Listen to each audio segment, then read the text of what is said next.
Correction আসছে 18তম প্রভাষক নিবন্ধন পরীক্ষা, 18তম প্রভাষক নিবন্ধন পরীক্ষাটা আসছে যে ফিউ নাম্বার অফ স্টুডেন্টস। এটা কিন্তু একটু দেখো তোমার কাছে কঠিন মনে হবে কোশ্চেনটা, হ্যাঁ, যে এই কোশ্চেনটা কিভাবে আনসারটা করব। এইখানে একটা শব্দ দেখো নাম্বার আছে। এই আনসারগুলোর ক্ষেত্রে তোমার খেয়াল করতে হবে কয়েকটা জিনিস।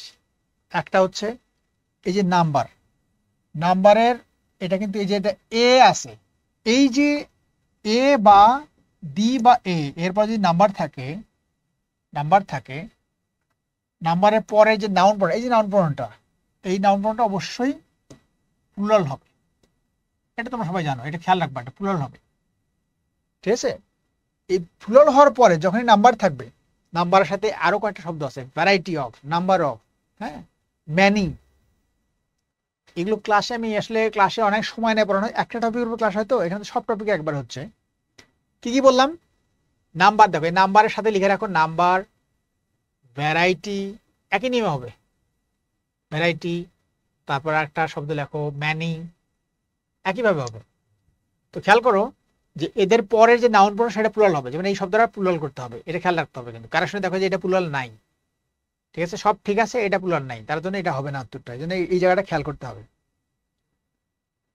এই শব্দগুলোর আগে যদি এ থাকে তাহলে ভার্ব প্লুরাল, আর এই শব্দগুলো আগে যদি ডি থাকে তাহলে ভার্ব সিঙ্গুলার হবে। ব্যাস, এটা হচ্ছে একটা বিশাল কাজে লাগবে তোমার এই কথাটা।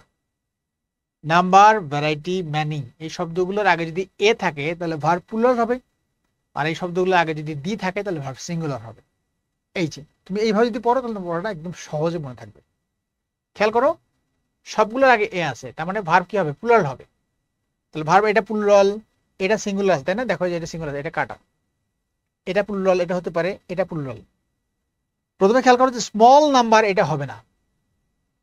স্মল নাম্বার, নাম্বারটা কি? এটা কাউন্টেবল, স্মল দিয়ে এই জিনিসটা হবে না। এটা প্রথমে গোল্লা, আর গোল্লা দিলাম কোনটা? এটা গোল্লা। কেন গোল্লা দিলাম এটা? যে এই নাম্বার থাকলে তারপরে যদি তার আগে যদি এ থাকে তাহলে ভার্ব হয় প্লুরাল, এটা হচ্ছে ওয়াজ, এই জন্য গোল্লা। এইটা নাকি এটা হবে আনসার। এইটা জাস্ট দেখো যে এটা স্টুডেন্ট আছে, স্টুডেন্টস নাই, এই জন্য এটাও গোল্লা। আনসার হচ্ছে এটা।